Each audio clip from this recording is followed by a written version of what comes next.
Buonasera e ben ritrovati con il TG Flash di New Sicilia. I carabinieri di Taormina hanno eseguito un'ordinanza applicativa della misura cautelare dell'obbligo di dimora con permanenza in casa negli orari notturni nei confronti di un uomo di 28 anni del Messinese ritenuto responsabile di omicidio stradale e guida sotto l'influenza di sostanze alcoliche e stupefacenti.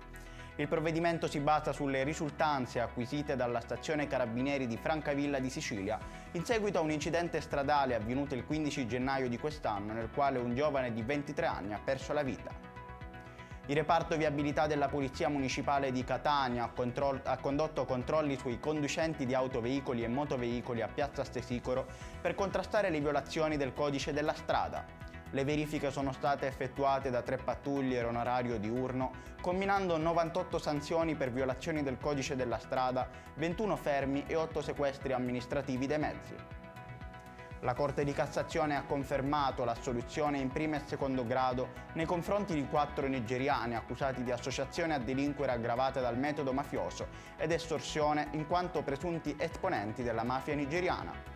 La condanna di un soggetto per il reato di sequestro di persone, invece, è stata confermata.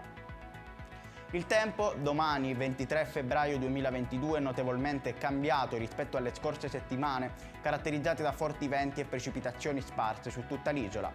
Prosegue anche la tregua dal freddo gelido che ormai da giorni ha lasciato spazio a un lieve aumento delle temperature. Catania, Siracusa e Agrigento faranno registrare i picchi più alti con 19 gradi. Ed è tutto per questa edizione, il prossimo appuntamento sarà domani alle ore 10.